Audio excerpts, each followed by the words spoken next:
Assalamualaikum warahmatullahi wabarakatuh. Innal hamdalillah nahmaduhu wa nasta'inuhu wa nastaghfiruh wa nastahdihi wa natubu ilaihi wa na'udzu billahi min shururi anfusina wa min sayyiati a'malina. May yahdihillahu fala mudilla lahu wa may yudlil fala hadiya lahu. Wa asyhadu an la ilaha illallah wahdahu la syarika lahu wa asyhadu anna Muhammadan abduhu wa rasuluh la nabiyya ba'da. Ya ayyuhalladzina amanu ittaqullaha haqqa tuqatih wa la tamutunna illa wa antum muslimun. Amma ba'du, fa inna khairal hadithi kitabullah wa khairal hadi hadi Muhammadin sallallahu alaihi wasallam wa syarrul umuri muhdatsatuha wa kullu muhdatsatin bid'ah wa kullu bid'atin dhalalah wa kullu dhalalatin finnar. Allahu akbar, Allahu akbar, Allahu akbar, Allahu akbar, Allahu akbar, Allahu akbar, Allahu akbar, Allahu akbar, Allahu akbar, walillahil hamd. Hadirin hadirat yang dimuliakan Allah Subhanahu wa taala. Hari ini selain kita merasa bahagia, merayakan kemenangan dan keberhasilan, melaksanakan satu ibadah dan perjuangan yang agung, kita juga bahagia karena hari ini akhirnya kita sebagai umat Islam bangsa Indonesia bisa kembali dapat melaksanakan Idul Fitri secara bersama di seluruh pelosok negeri. Ini adalah karunia Allah Subhanahu wa taala, hal mana menjadi salah satu simbol persaudaraan dan persatuan kita yang memang menjadi salah satu nilai yang ingin diwujudkan oleh ibadah puasa Ramadan, bahkan seharusnya menjadi salah satu syiar dan karakternya. Semoga persatuan kita pada awal Ramadan dan Idul Fitri ini memberikan motivasi yang lebih besar untuk terus mengupayakan penyatuan awal puasa dan 1 Syawal secara sungguh-sungguh, dan bukan semata-mata karena kebetulan yang sekarang ini populer dengan istilah kebaikan bulan dalam tanda petik. Namun hal tersebut tentu saja tidak akan mudah diwujudkan tanpa mengakui secara konsisten adanya pemegang otoritas yang berhak menetapkan waktu-waktu tersebut.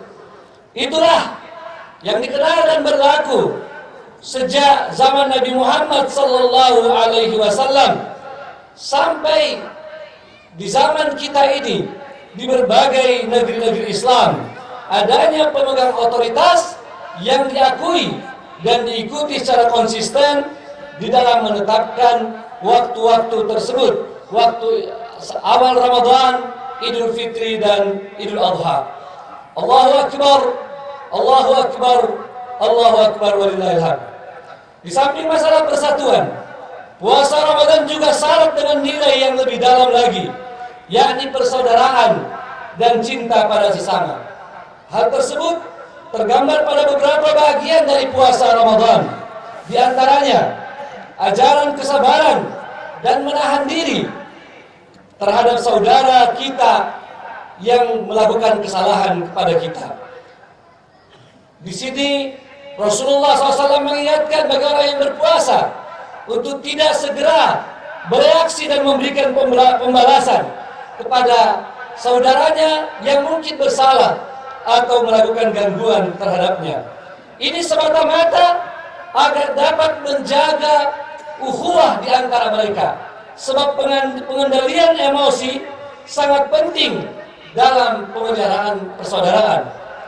Kita bisa menyaksikan begitu banyak persaudaraan yang hancur lebur hanya karena ketidakmampuan mengendalikan emosi, memberikan reaksi dan pembalasan yang tergesa-gesa padahal mungkin dalam hal-hal yang sepele.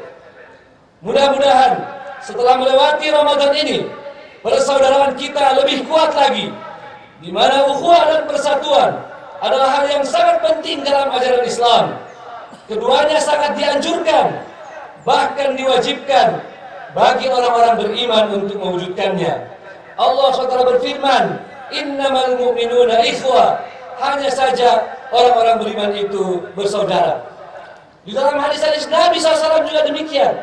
Begitu banyak diterangkan tentang kedudukan ukhuwah, persaudaraan di dalam Islam. Di antaranya Nabi SAW bersabda, al-muslimu akhul muslim, seorang muslim adalah saudara muslim lainnya. Dalam hadis yang lain, masalul mu'minina fi tawaddihim wa tarahumihim kamathalil jasadil wahid. Perumpamaan orang-orang beriman dalam persaudaraan mereka, dalam cinta dan kasih sayang mereka adalah ibarat satu tubuh yang bila salah satu dari anggota tubuh sakit, yang lain ikut demam dan juga begadang. Dalam sebuah hadis yang lain, Nabi SAW bersabda, la yu'minu ahadukum hatta yuhibba li akhihi ma yuhibbu li nafsi. Tidak akan beriman dengan sebenarnya seseorang di antara kalian sampai dia mencintai saudaranya sebagaimana dia mencintai dirinya sendiri. Selain balasan di akhirat kelak, orang-orang yang menjaga persaudaraan akan mendapatkan ganjaran yang melimpah di dunia ini, seperti kemudahan rezeki, ketentraman jiwa, terhindar dari musibah, dan mendapatkan jalan keluar atas masalah yang dihadapi. Persaudaraan juga menjadi salah satu pilar penting dalam mewujudkan kejayaan umat. Itu dapat dipahami dengan jelas dari firman Allah Subhanahu wa taala dalam surah Al-Maidah ayat 54 dan surah Al-Fat ayat 29, di mana digambarkan persaudaraan mereka dengan kalimat-kalimat yang indah, adillatin 'alal mu'minin, rendah hati kepada sesama mukmin, ruhama'u bainahum, sangat kasih sayang di antara mereka. Dan sebaliknya, bila persaudaraan tidak terpelihara dan persatuan terkoyak, maka kelemahan dan kegagalanlah yang akan datang. Sebagaimana firman Allah SWT dalam surah Al-Anfal ayat 46, wa ati'ullaha wa rasulah wa la tanaza'u fatafshalu wa tadhhaba rihukum wasbiru innallaha ma'as sabirin. Olehnya itu, sudah sepantasnya pada kesempatan yang berbahagia ini saya mengajak seluruh hadirin dan hadirat untuk sungguh-sungguh mewujudkan ukhuwah Islamiyah ini dengan memahami hakikatnya serta selalu menempuh jalannya. Sangat penting untuk dicatat bahwa modal utama persaudaraan adalah iman di hati kita. Dengannya persaudaraan akan ada dan dapat ditumbuhkan, dan tanpanya persaudaraan akan sirna atau sulit diwujudkan. Sekalipun dilakukan berbagai cara dan dengan menggunakan harta yang banyak, sebagaimana firman Allah SWT, "Lau anfaqta ma fil ardi jami'an ma allafta baina qulubihim." Maka dari itu, kita harus memberi perhatian yang besar pada pembinaan iman kita. Kita harus selalu meningkatkan keimanan untuk meningkatkan persaudaraan. Sebab semakin kuat iman, maka semakin kuat pula ikatan persaudaraannya, dan begitu pula sebaliknya. Faktor lainnya yang tidak kalah penting dari masalah iman adalah faktor akhlak sebagai pengikat persaudaraan. Sebab bila akhlak terjaga, maka persaudaraan akan terjaga pula. Dan sebaliknya, bila akhlak tidak terjaga, maka persaudaraan juga bisa menjadi hilang, bisa menjadi hancur. Dan akhlak ini adalah amalan yang luar biasa pahalanya di sisi Allah Subhanahu wa taala, sekaligus sebagai tanda dari keimanan seseorang. Nabi SAW bersabda, "Aqrabukum ilallah ahsanukum khuluqa," atau kama qala alaihi salatu wassalam. Dan akhlak itu adalah ada dalam bentuk perbuatan yang dipraktekkan dalam makna positif, atau perbuatan yang harus ditinggalkan, yakni perbuatan negatif. Kedua-duanya secara lengkap dan terinci disebutkan dan dianjurkan untuk diikuti di dalam ajaran Islam, baik dalam Quran maupun Sunnah Nabi Sallallahu Alaihi Wasallam. Di antara akhlak yang diperintahkan untuk memperkuat ukhuwah kita, yang pertama adalah senyuman yang selalu menghias bibir kita dan muka yang berseri-seri saat kita berjumpa dengan saudara kita. Juga ucapan Assalamualaikum yang selalu dihidupkan, baik di saat bertemu ataupun di saat kita akan berpisah. Komunikasi yang lancar dengan pemilihan kalimat-kalimat yang baik. Tetapi kalau sudah tidak bisa berkata yang baik, maka lebih baik diam. Dan yang keempat, yang mungkin dipandang kecil tetapi begitu efektif bagi persaudaraan kita, adalah saling memberi hadiah dan saling tolong-menolong. Tahadu, tahabbu, sebagaimana ditegaskan oleh Nabi Muhammad SAW. Kemudian di sana ada akhlak buruk yang harus dihindari agar persaudaraan kita dapat terpelihara, dapat terjaga. Di antaranya adalah su'udzon atau berprasangka buruk. Kemudian memberikan gelaran atau predikat-predikat yang kurang baik, yang tidak disukai oleh saudara kita. Begitu juga dengan ghibah, menggunjing, dan namimah atau memindahkan perkataan-perkataan yang dapat membuat orang bertengkar. Ini semua adalah perbuatan yang sangat tercela dan merupakan dosa-dosa yang kita diperintahkan untuk meninggalkannya. Sebagaimana dalam surah Al-Hujurat ayat 11 dan 12.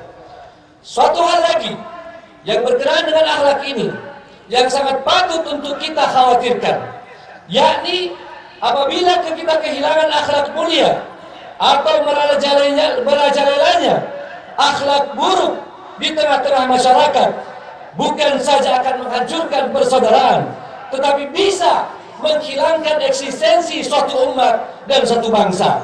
Seperti dalam ungkapan yang populer, innamal umamu akhlaqu ma baqiyat wa in dahabat fa inhum dahabat akhlaquhum dahabu. Sesungguhnya suatu umat dan bangsa akan eksis bila terjaga akhlak mulianya, dan bila akhlaknya telah hilang, yakni akhlak mulianya, maka eksistensi mereka juga akan hilang. Dan ini telah terjadi sepanjang sejarah umat manusia. Kapan mereka telah kehilangan akhlak mulia, tinggal menunggu waktu, umat dan bangsa itu akan hilang. Allahu Akbar, Allahu Akbar, Allahu Akbar, walillahil hamd.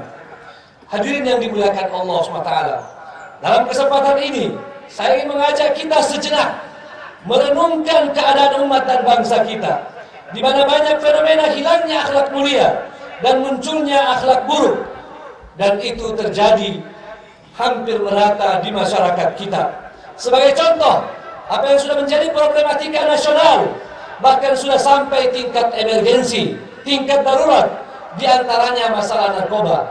Kita kenal dengan istilah darurat narkoba. Masalah pornografi disebut dengan darurat pornografi atau prostitusi. Mungkin masih ada lagi bentuk-bentuk dari akhlak yang buruk yang telah sampai pada tingkat darurat. Misalnya, maraknya perilaku penyimpangan seksual dalam bentuk hubungan sesama jenis, baik antara laki-laki dengan laki-laki maupun perempuan dengan perempuan. Bahkan sudah semakin buruk dengan istilah biseks dan transgender, yang saat ini telah semakin populer dengan singkatan LGBT, di mana sekalipun ini adalah akhlak yang menjijikkan, tetapi mereka sudah berani atau semakin berani untuk melakukannya secara terbuka. Bahkan mereka sudah lebih berani untuk meminta pengakuan dari negara. Ini fenomena akhlak buruk yang tentu saja sangat memprihatinkan. Fenomena akhlak buruk lainnya adalah hilangnya penghormatan terhadap orang tua, atau yang lebih tua, atau guru, atau yang telah berjasa besar terhadap kita atau terhadap umat dan dakwah Islam. Misalnya, munculnya sekelompok orang yang tega mencaci maki para sahabat Nabi Sallallahu Alaihi Wasallam, karena mereka telah bergabung pada satu kelompok sesat yang menghalalkan hal tersebut. Wa na'udzubillah min dzalik. Termasuk di antara fenomena akhlak yang buruk adalah adanya sekelompok orang yang memudah-mudahkan dalam memvonis keimanan atau pengamalan seseorang sebagai keimanan dan pengamalan yang sesat. Maka dengan mudah dia mengatakan sekelompok kaum muslimin sebagai ahli bidah, bahkan terkadang yang mayoritas dipandang sebagai ahli bidah atau dipandang fasik atau bahkan kadang-kadang dicap sebagai kafir.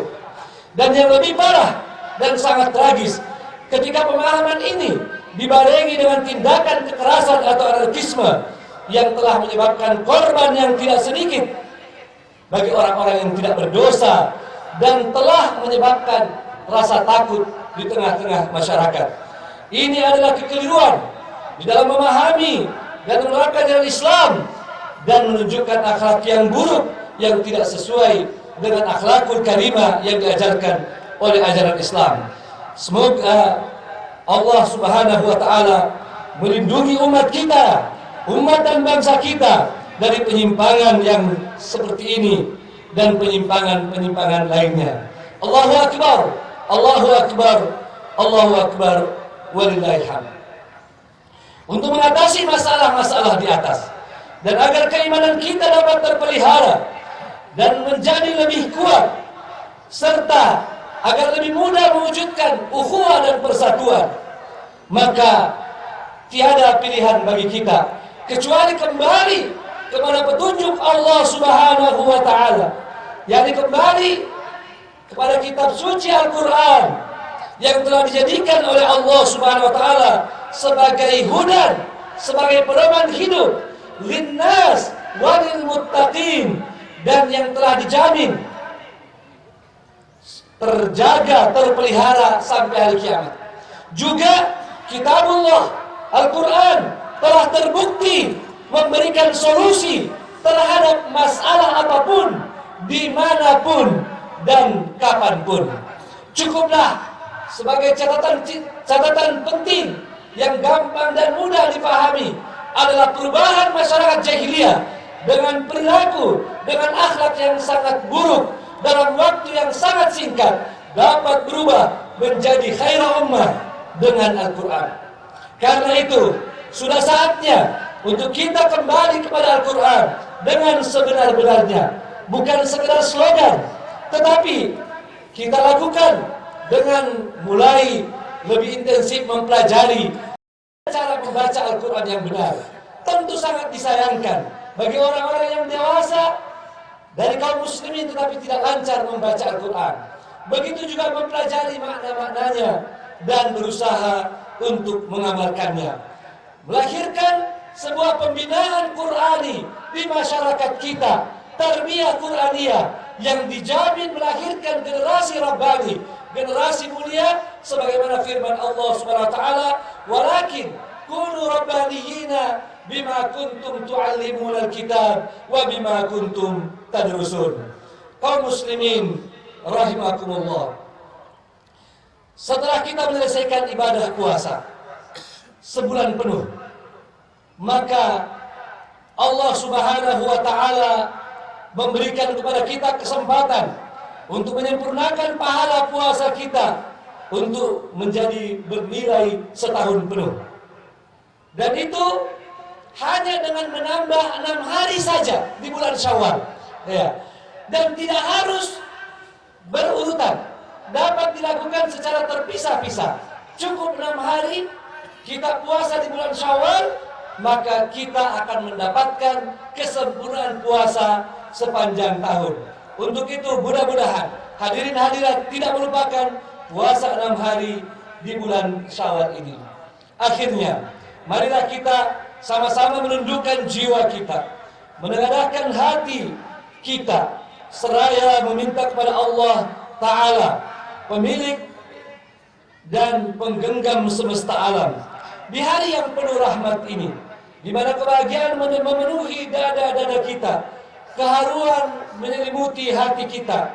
Marilah kita sama-sama tundukkan jiwa dan raga kita, seraya memohon dan berdoa kepada Tuhan yang kuasanya tiada batas, yang rahmatnya meliputi segala sesuatu.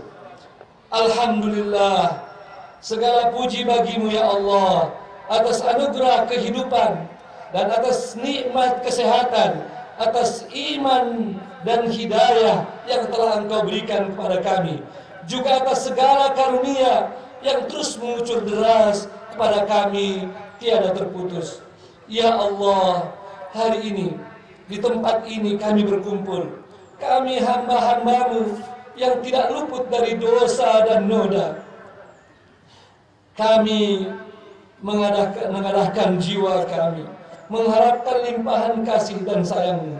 Wahai Tuhan kami yang Maha Pengampun, sungguh Engkau mencintai ampunan, maka ampunilah kami.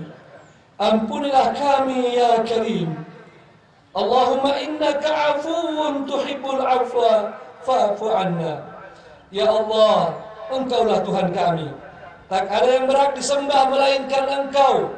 Engkaulah pencipta kami, dan kami pun akan selalu menepati janji terhadap-Mu semampu kami. Kami berlindung kepadamu dari buruknya apa yang kami kerjakan. Kami akui segala nikmat yang Engkau karuniakan kepada kami, walau kami akui pula segala dosa dan salah kami padamu. Ya Allah, ampunilah diri-diri ini, karena tiada yang dapat mengampuni kami, tiada yang dapat mengampuni semua dosa melainkan Engkau ya Rahman ya Rahim. Ya Allah, ya Rabbana, ya Allah, ya Ilahana, Engkau Maha tahu akan segala apapun juga. Tidak ada yang dapat bersembunyi dari pengawasan-Mu. Ya Allah, bersihkanlah jiwa-jiwa kami dengan embun rahmat-Mu. Bersihkanlah dengan salju putih kasih-Mu, hingga jiwa ini kembali putih bersih bagai kain putih yang terbersih. Wahai Rabb kami yang Maha Perkasa, wahai Rabb kami yang Maha Bijaksana, jagalah negeri kami ini dan setiap negeri kaum muslimin dari setiap mara bahaya, dari setiap fitnah dan bencana. Janganlah Engkau timpakan hukuman pada kami karena dosa-dosa kami dan perbuatan orang-orang bodoh di antara kami.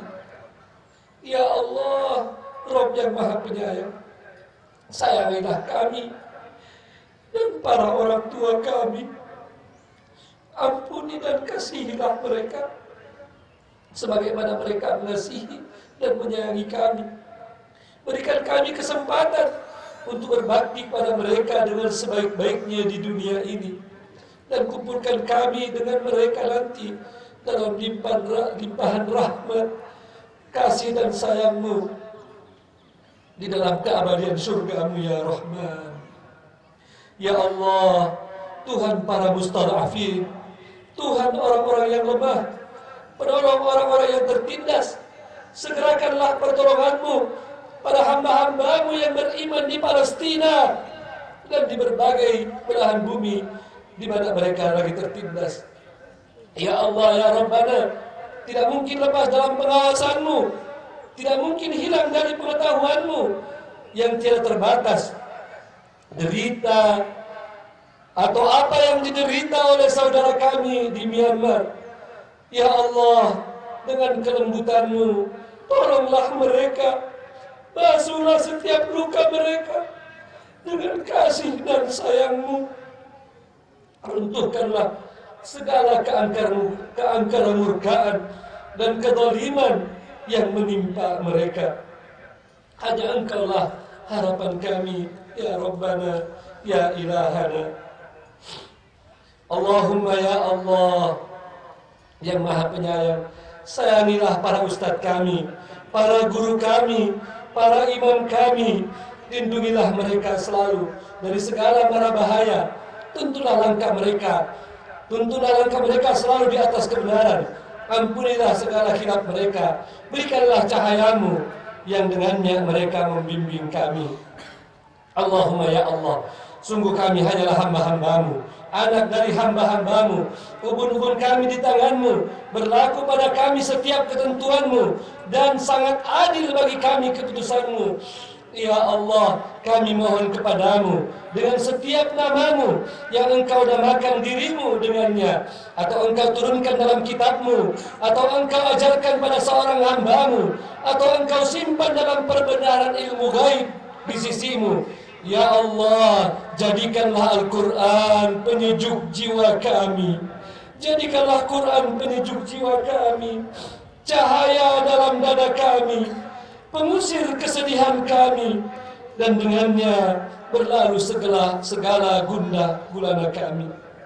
Wahai Allah yang menggenggam hati hamba-hambanya, satukanlah hati-hati kami, kuatkanlah ukhuwah di antara kami dalam ketaatan kepadamu, himpunkan kami dalam cinta sejati karenamu, hilangkan segala benci dari jiwa-jiwa beriman atas saudara-saudaranya.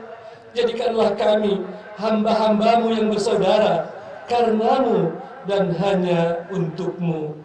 Ya Allah, ya Rabb yang maha pemaaf, hiasilah hati kami dengan kelapangan, kuatkan jiwa kami untuk memberi maaf pada setiap saudara kami yang bersalah, karena Engkau maha mengetahui ya Allah dosa dan kesalahan kami kepadamu. Ya Allah, karuniakanlah pada keluarga dan anak-anak kami kesalehan yang menyejukkan, kesalehan yang menyejukkan pandangan kami. Hiasilah mereka dengan Al-Quran di dada-dada mereka. Satukanlah kami di duniamu ini dalam ketaatan, dan himpunkanlah kami dalam surgamu yang kekal abadi. Rabbana la tuzigh qulubana ba'da idh hadaitana wa hab lana min ladunka rahmah innaka antal wahhab. Rabbana atina fid dunya hasanah wa fil akhirati hasanah wa qina adzaban nar wa qina adzaban nar wa qina adzaban nar. Wa akhiru da'wana alhamdulillahi rabbil alamin. Wassalamu alaikum warahmatullahi wabarakatuh.